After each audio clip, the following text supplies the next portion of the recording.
Desa Purwasaba sedang ramai. Bukan karena panen raya, melainkan karena Kades Hoho, sang kepala desa dengan gaya super nyentrik, viral di media sosial. Banyak anak muda, baik dari desa maupun luar, meniru gaya berpakaian dan tingkah lakunya. Fenomena Hoho Mania ini memicu perdebatan. Ada yang menganggapnya lucu dan kreatif, ada pula yang khawatir akan dampak negatifnya. Menanggapi hal ini, Kades Hoho membuat video khusus. Dalam video itu, ia bicara belak-belakan tentang fenomena ini, dari sisi positif seperti meningkatnya nama desa, hingga sisi negatif seperti potensi salah paham. Ia mengajak anak muda untuk tetap bijak dan tidak melupakan identitas asli. Namun, di akhir video, sebuah plot twist mengejutkan terungkap. Kades Hoho sebenarnya telah menyiapkan sebuah kompetisi unik. Anak muda yang mampu meniru gayanya dengan cara paling kreatif dan positif akan mendapat kesempatan tampil di panggung acara desa.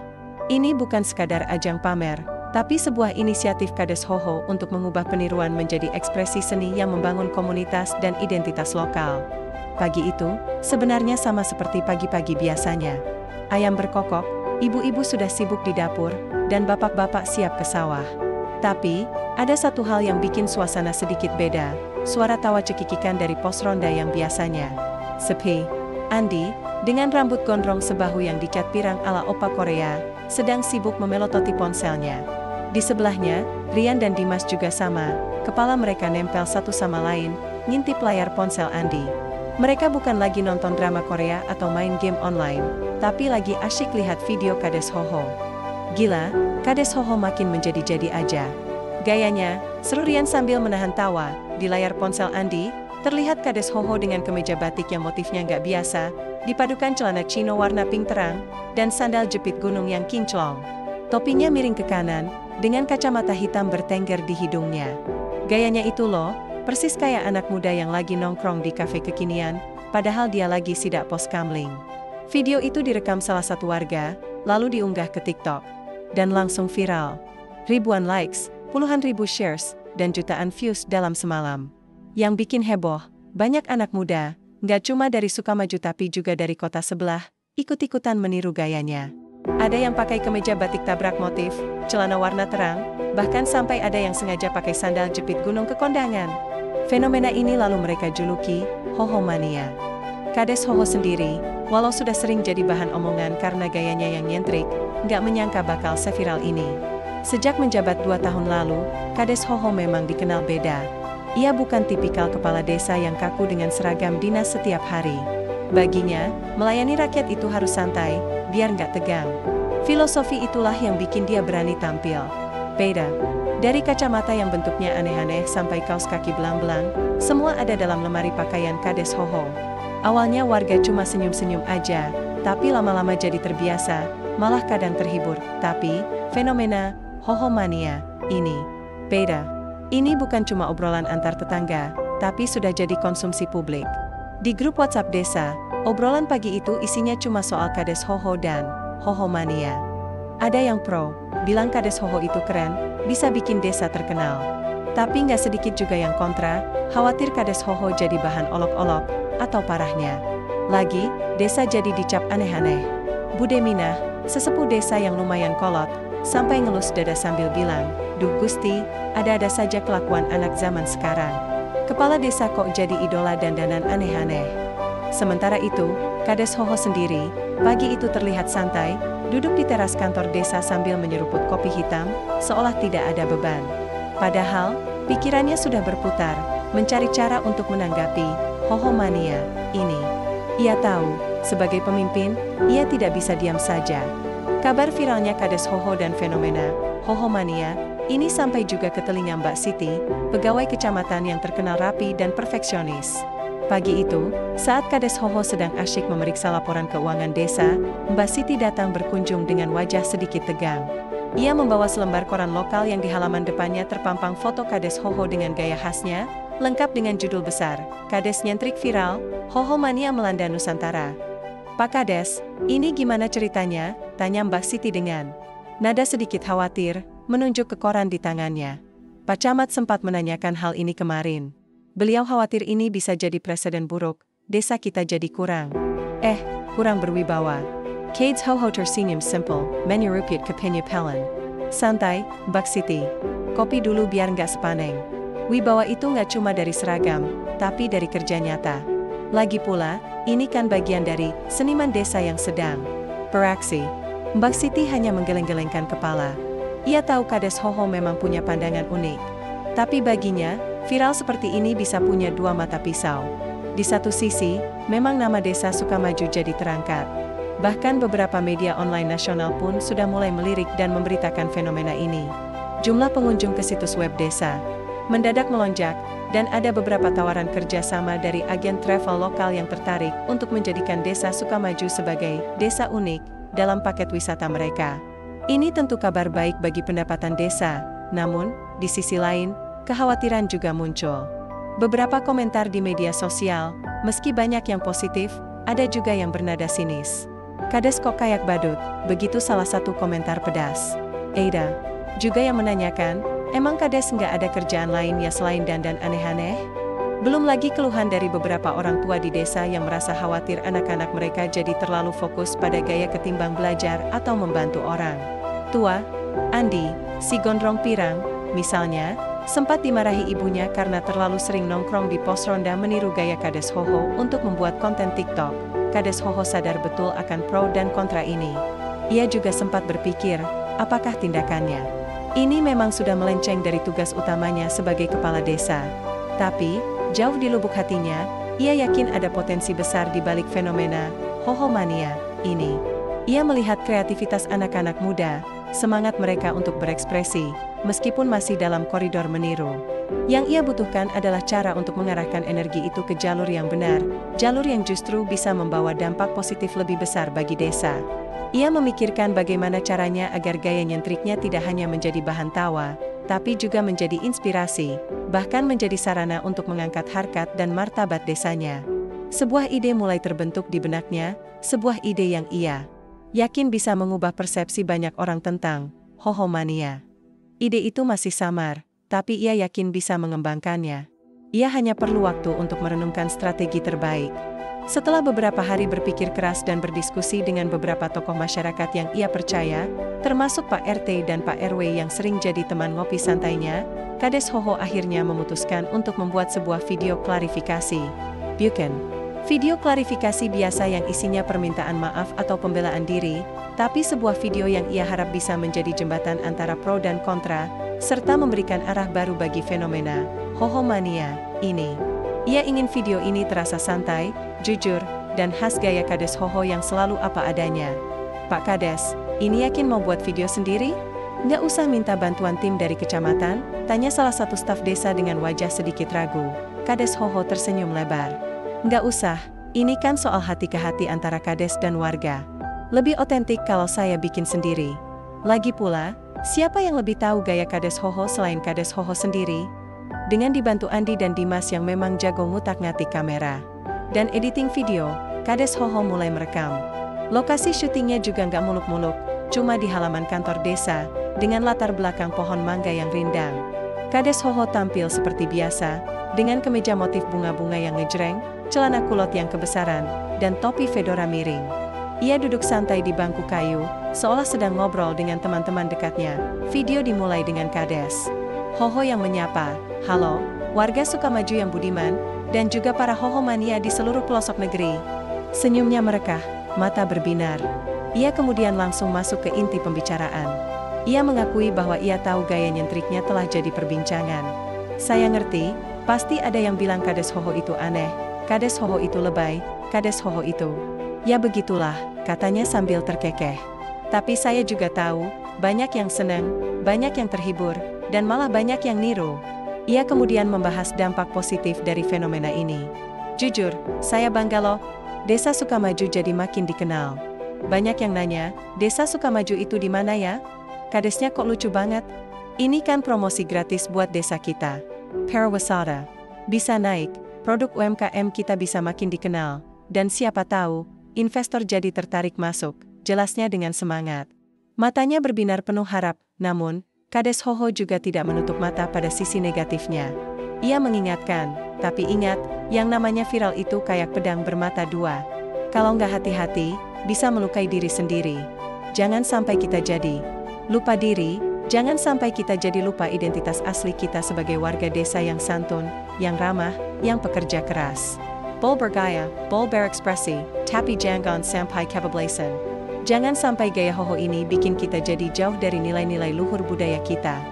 Ia berbicara dengan nada yang serius namun tetap menenangkan, berusaha menyampaikan pesan moral. Tanpa terdengar menggurui. Ia ingin para pemuda memahami bahwa di balik kesenangan ada tanggung jawab. Video ini adalah jembatan yang ia bangun, antara kebebasan berekspresi dan tanggung jawab moral. Andi dan Dimas mengangguk-angguk setuju, merasa bahwa pesan Kades Hoho ini pas banget. Setelah video klarifikasi Kades Hoho diunggah, responsnya sangat beragam. Banyak yang memuji kejujuran dan keberanian Kades Hoho dalam menanggapi fenomena Hoho Mania. Komentar-komentar positif membanjiri kolom komentar, seperti, Kades Hoho memang beda, salut sama kejujurannya, atau, pesan moralnya kena banget, Pak Kades. Bahkan Mbak Siti dari kecamatan pun sempat mengirim pesan WhatsApp, Pak Kades, videonya bagus. Pak Camat juga bilang begitu. Hal ini sedikit melegakan Kades Hoho, setidaknya ia sudah berhasil meredam kekhawatiran dari pihak birokrasi. Namun, tidak semua setuju. Beberapa komentar di media sosial masih saja bernada sinis. Ah, pencitraan aja tuh Kades, atau cari panggung terus. Bude Minah, yang sempat menonton video itu di pos ronda bersama ibu-ibu lain, masih saja menghela napas. Pakaiannya itu loh, Pak Kades. Kapan mau pakai baju yang benar, gumamnya. Meski dalam hati ia mengakui kalau Kades Hoho memang pintar bicara. Andi dan Rian, setelah menonton video itu, justru merasa sedikit tertampar. Mereka yang tadinya cuma ikut-ikutan meniru gaya Kades Hoho demi konten TikTok, mulai berpikir ulang. Gila juga ya, Pak Kades itu mikirnya jauh ke depan, kata Andi pada Rian. Gue kira dia cuma pengen lucu-lucuan doang. Iya, gue juga. Nggak nyangka dia bahas soal identitas sama budaya segala, timpal Rian. Video itu memang berhasil memicu diskusi lebih dalam di kalangan pemuda desa. Mereka mulai bicara soal, apa sih identitas kita sebagai warga desa, dan gimana caranya kita bisa berekspresi tanpa menghilangkan jati diri. Obrolan yang tadinya cuma seputar video-video lucu atau gosip tetangga, kini beralih ke hal yang lebih substansial. Kades Hoho sengaja menekankan pentingnya identitas lokal, bukan hanya sekadar gaya berpakaian. Ia ingin menanamkan pemahaman bahwa ekspresi diri itu penting, tapi harus tetap berakar pada nilai-nilai dan budaya yang dipegang teguh. Baginya, budaya itu bukan cuma tentang adat istiadat yang kaku, tapi juga tentang bagaimana masyarakat berinteraksi, berkreasi, dan berinovasi. Ia berharap, lewat video ini, para pemuda tidak lagi sekadar meniru tanpa makna, tapi mulai berpikir tentang apa yang mereka representasikan. Ia ingin mereka paham bahwa gaya atau tren itu bisa datang dan pergi, tapi identitas dan budaya adalah sesuatu yang harus dijaga. Ini bukan hanya tentang Kades Hoho dan gaya nyentriknya, tapi tentang bagaimana desa Sukamaju bisa terus berkembang, tanpa kehilangan jati dirinya.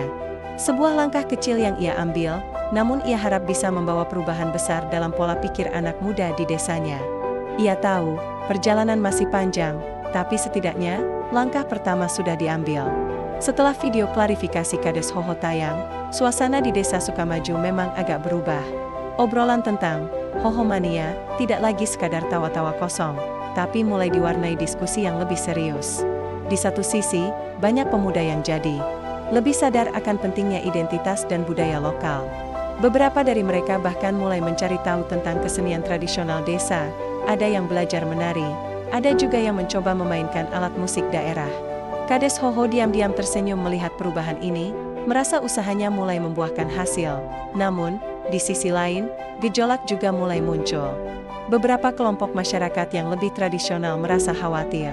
Mereka beranggapan bahwa Kades Hoho terlalu permisif terhadap fenomena Hoho Mania ini. Bude Minah, yang mewakili suara para sesepuh, mulai sering menyuarakan kegelisahannya di pengajian ibu-ibu. Anak-anak sekarang jadi makin aneh-aneh gayanya. Apa Kades Hoho tidak takut nanti desa kita jadi bahan tertawaan? Tanyanya dengan nada khawatir.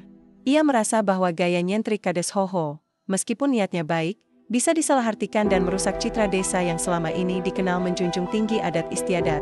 Beberapa orang tua juga mulai mengeluh ke Kades Hoho secara langsung. Pak Kades, anak saya sekarang jadi lebih fokus bikin konten TikTok daripada bantuin di sawah, keluh seorang bapak. Dulu dia rajin bantu, sekarang kerjanya cuma ngaca sambil gaya-gayaan kayak Pak Kades. Keluhan-keluhan ini mulai menumpuk di meja Kades Hoho. Tekanan dari berbagai pihak mulai terasa.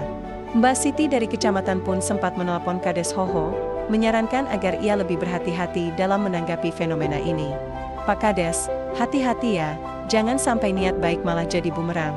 Pesannya, puncak konflik terjadi saat sebuah artikel di media online lokal mengkritik Kades Hoho. Judulnya provokatif, Gaya Kades Hoho, Inovasi atau Destruksi Budaya. Artikel itu menyoroti kekhawatiran beberapa pihak yang merasa bahwa Kades Hoho terlalu sibuk dengan pencitraan, ketimbang menyelesaikan masalah real di desa. Kades Hoho membaca artikel itu dengan hati berdebar. Ia tahu, ini adalah titik krusial. Jika ia tidak mengambil tindakan yang tepat, kepercayaan masyarakat bisa luntur. Ia tidak ingin fenomena positif yang ia coba bangun justru berbalik arah menjadi masalah yang merugikan desanya. Ia harus segera bertindak, dengan sebuah langkah besar yang bisa menjawab semua keraguan dan mengubah kekhawatiran menjadi optimisme. Ia harus membuktikan bahwa gaya nyentriknya bukan sekadar lelucon, tapi bagian dari sebuah visi yang lebih besar. Melihat gejolak yang semakin memanas dan kritik yang mulai berdatangan, Kades Hoho tahu ia tidak bisa tinggal diam. Artikel di media lokal itu menjadi alarm keras baginya. Ia harus melakukan sesuatu yang lebih dari sekadar video klarifikasi. Ia butuh sebuah gebrakan, sebuah tindakan nyata yang bisa menjawab semua keraguan dan membuktikan bahwa niatnya tulus untuk memajukan desa. Di malam yang sunyi, Kades Hoho duduk termenung di teras rumahnya, ditemani secangkir teh jahe hangat. Pikiran-pikirannya berkecamuk. Ia membolak-balik catatannya, melihat ide-ide yang sudah lama ia simpan. Tiba-tiba, matanya tertuju pada sebuah coretan di pojok buku catatannya, kompetisi ekspresi gaya desa. Senyum tipis terukir di bibirnya. Ide ini sudah ada di benaknya sejak lama, tapi ia belum merasa momennya tepat. Sekarang, sepertinya adalah waktu yang paling pas. Ia memutuskan untuk mengubah fenomena Hoho Mania menjadi sebuah ajang positif, sebuah kompetisi yang bukan sekadar meniru, tapi menginspirasi dan menggali kreativitas. Keesokan paginya, Kades Hoho memanggil Andi, Rian, dan beberapa pemuda lain yang aktif di media sosial. Wajah mereka terlihat sedikit tegang, mungkin mengira akan dimarahi soal fenomena Hoho Mania ini. Tapi, Kades Hoho justru menyambut mereka dengan senyum lebar. Anak-anak muda, saya punya ide gila, serunya dengan semangat. Ia kemudian menjelaskan. Rencananya, begini, fenomena Hoho Mania ini kan bukti kalau anak muda desa kita ini kreatif. Nah, daripada cuma niru-niru aja, gimana kalau kita bikin kompetisi? Namanya, Gaya Hoho Kreasi Desa. Mata Andi dan Rian langsung membulat, terkejut sekaligus penasaran. Jadi, kalian yang Hoho Mania ini nggak cuma niru gaya saya, tapi harus memadukannya dengan unsur-unsur lokal desa kita. Misal, pakai kain batik motif Sukamaju, atau pakai aksesori dari anyaman bambu khas desa kita, atau mungkin bikin tarian dengan iringan musik tradisional, tapi tetap dengan sentuhan gaya nyentrik ala Hoho. Kades Hoho menjelaskan detailnya. Kompetisi ini akan dibagi beberapa kategori, fashion, tari, musik, bahkan ada kategori konten video kreatif.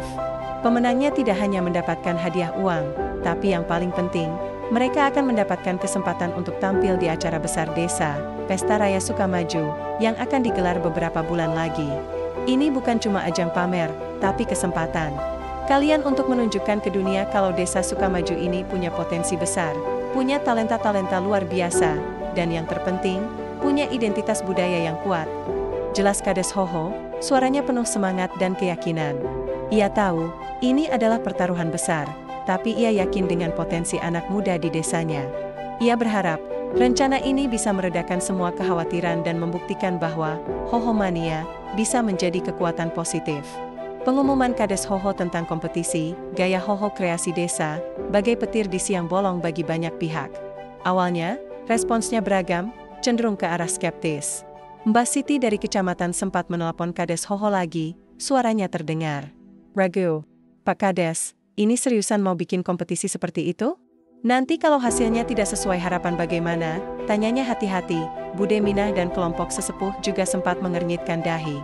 Kompetisi aneh-aneh lagi. Apa ini tidak? Makin membuat desa kita jadi bahan olok-olok? Keluh Bude Minah saat ibu-ibu berkumpul di balai desa. Mereka khawatir kompetisi ini malah akan memperparah citra aneh desa Sukamaju. Tekanan terasa semakin berat bagi Kades Hoho. Ia tahu, ia harus membuktikan bahwa ide gila ini punya landasan yang kuat dan tujuan yang mulia. Namun, di tengah keraguan itu, ada satu kelompok yang justru merespons dengan antusiasme luar biasa, para pemuda desa. Andi, Rian, Dimas, dan teman-teman mereka yang tadinya cuma ikut-ikutan meniru gaya Kades Hoho, kini merasa tertantang. Mereka melihat kompetisi ini sebagai kesempatan emas untuk menyalurkan kreativitas mereka secara positif. Gila, Pak Kades. Ini memang beda. Ini baru ide revolusioner, seru Andi dengan mata berbinar-binar. Daripada cuma niru-niru nggak jelas, mending kita nunjukin kalau kita bisa bikin gaya Hoho versi kita sendiri, yang lebih keren, yang lebih ada maknanya. Rian langsung setuju. Betul, gue udah punya ide nih, gimana kalau kita bikin video tarian tradisional tapi pakai gerakan ala Hoho yang nyentrik. Dalam waktu singkat, kabar tentang kompetisi ini menyebar cepat di kalangan anak muda, tidak hanya di Sukamaju tapi juga di desa-desa tetangga. Antusiasme mereka luar biasa. Beberapa anak muda mulai mengunggah video persiapan mereka, menampilkan ide-ide kreatif yang memadukan gaya nyentrik Kades Hoho dengan sentuhan budaya lokal. Ada yang memadukan batik Sukamaju dengan topi fedora, ada yang menciptakan musik modern dengan sentuhan instrumen tradisional, bahkan ada yang membuat patung kecil Kades Hoho dari anyaman bambu. Melihat respons tak terduga dari para pemuda, Kades all merazalega. Meskipun kritik dan keraguan masih ada, ia yakin bahwa antusiasme ini adalah kunci. Ini membuktikan bahwa anak muda di desanya haus akan wadah untuk berekspresi dan berkreasi. Ia tahu, langkah selanjutnya adalah memastikan kompetisi ini berjalan lancar, transparan, dan mampu menghasilkan karya-karya yang tidak hanya menghibur, tapi juga membanggakan desa Sukamaju. Ini adalah momen krusial untuk membuktikan bahwa di balik gaya nyentriknya, Kades Hoho punya visi yang besar untuk memajukan desa. Hari yang dinanti-nanti akhirnya tiba, Pesta Raya Sukamaju. Lapangan desa sudah disulap menjadi panggung megah, dihiasi lampu warna-warni dan ornamen tradisional. Ribuan warga berkumpul, memadati setiap sudut lapangan, penasaran dengan hasil kompetisi gaya Hoho kreasi desa yang sempat jadi perdebatan hangat. Mbak Siti dari kecamatan juga hadir, ditemani beberapa stafnya.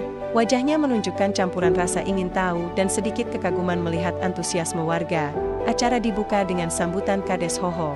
Kali ini, ia mengenakan kemeja batik Sukamaju yang dipadukan dengan celana jeans dan sepatu kets. Penampilannya tetap nyentrik namun terlihat lebih resmi. Dengan senyum khasnya, ia berkata, "Warga Sukamaju yang saya cintai, malam ini kita bukan cuma merayakan pesta desa, tapi kita merayakan kreativitas, keberanian, dan identitas kita." Gemuruh tepuk tangan membahana, satu persatu peserta tampil di panggung. Andi dan kelompoknya, Sukamaju Creative Squad, tampil memukau dengan tarian modern yang diiringi musik gamelan, dipadukan dengan gerakan-gerakan khas Kades Hoho yang kocak. Mereka memakai baju batik Sukamaju yang sudah dimodifikasi dengan warna-warna cerah dan aksesoris unik. Penonton tertawa, bertepuk tangan, dan sesekali bersorak kagum. Ada juga seorang peserta perempuan yang menyanyikan lagu daerah dengan aransemen musik pop, sambil memakai topi jerami khas petani namun dihiasi pom-pom warna-warni. Setiap penampilan benar-benar unik, kreatif, dan berhasil memadukan gaya nyentrik Kades Hoho dengan identitas lokal desa Sukamaju. Di tengah acara, Kades Hoho membuat pengumuman yang mengejutkan banyak orang, terutama Mbak Siti. "Saudara-saudaraku sekalian," katanya dengan suara lantang, "di akhir video klarifikasi saya tempo hari, ada satu rahasia yang sengaja saya simpan. Dan malam ini, rahasia itu akan saya ungkapkan." Semua mata tertuju padanya. "Saya sudah merencanakan kompetisi ini sejak lama. Fenomena Hoho Mania ini hanyalah pemicu, sebuah jembatan untuk kita semua, terutama anak-anak muda, untuk menyalurkan energi kreatif mereka ke arah yang positif." Ia melanjutkan, "Ini bukan tentang meniru saya, tapi tentang menemukan dan mengekspresikan jati diri kalian, dengan sentuhan lokal yang membanggakan. Saya ingin gaya Hoho menjadi simbol bahwa di desa Sukamaju, kita bisa berekspresi bebas, berkreasi tanpa batas, tapi tetap berakar pada budaya dan identitas kita." Pengumuman itu disambut tepuk tangan meriah. Wajah Mbak Siti berubah dari ragu menjadi kagum. Bude Minah pun, yang awalnya khawatir, kini tersenyum tipis, matanya berbinar melihat antusiasme para pemuda. Malam itu, gaya Hoho tidak lagi sekadar tren viral, tapi telah bertransformasi menjadi sebuah gerakan, sebuah bentuk ekspresi seni yang positif dan mendukung komunitas. Desa Sukamaju bukan hanya dikenal karena kadesnya yang nyentrik, tapi juga karena warganya yang kreatif dan berbudaya. Kompetisi sukses besar, dan Kades Hoho berhasil membuktikan bahwa di balik gaya nyentriknya, ia adalah seorang pemimpin yang visioner dan mampu mengubah tantangan menjadi peluang bagi kemajuan desanya.